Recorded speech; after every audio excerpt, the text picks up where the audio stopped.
Hi అండి, అందరికీ నమస్తే. Welcome back to my channel. ఈరోజు సత్తుపిండి ఎలా తయారు చేయాలో చూద్దాం. సత్తుపిండి తెలంగాణలో ఎంతో స్పెషల్ అండి. ఇది బతుకమ్మకు నైవేద్య రూపంలో పెడతారండి.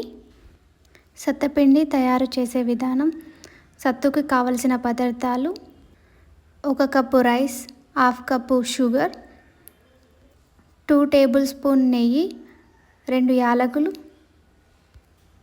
ముందుగా ప్యాన్ పెట్టుకొని అందులో 1 కప్పు రైస్ వేసుకొని వేంపుకుందామండి.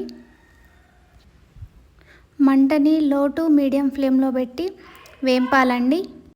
మనం కలుపుతూ ఉండకపోతే రైస్ మాడిపోయే ఛాన్సెస్ ఉంటాయండి. నేను చెప్పిన ఈ ప్రాసెస్లో చేస్తే 5 మినిట్స్లో అయిపోతుందండి. అప్పటికప్పుడు ప్రిపేర్ చేసుకొని బతుకమ్మకి నైవేద్యంగా పెట్టచ్చండి. ఇది వేగేలోపు రైస్ వేగేలోపు షుగర్ పౌడర్ని గ్రైండ్ చేసుకుందామండి. షుగర్ పౌడర్ని మిక్స్ చేసుకోవడానికి ఒక మిక్సీ బౌల్ తీసుకొని అందులో షుగర్ వేసుకోవాలండి. రైస్ బాగా వేగినాయండి. ఇలా కలర్లో కనిపిస్తున్న విధంగా వేగాలండి. ఫ్లేమ్ని ఆఫ్ చేసుకుందాం. షుగర్ ఇలా ఫైన్గా గ్రైండ్ చేసుకోవాలండి. వేంపి పెట్టుకున్న రైస్ చల్లారిన తర్వాత మిక్సీ బౌల్లోకి తీసుకొని గ్రైండ్ చేసుకోవాలండి.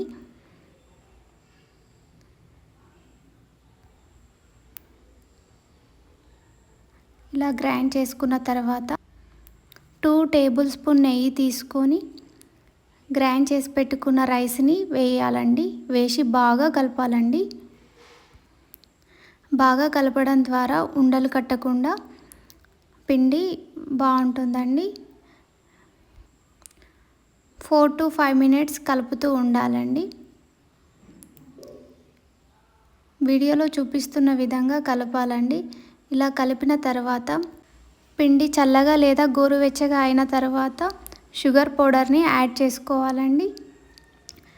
ఈ షుగర్ వేసేటప్పుడే నేను అందులో యాలకులు వేసి మిక్సీ చేశానండి. మీరు కూడా అలాగే చేయండి.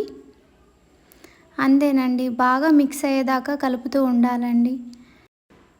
ఎంతో సింపుల్ అండ్ టేస్టీ సత్తు రెడీ అండి.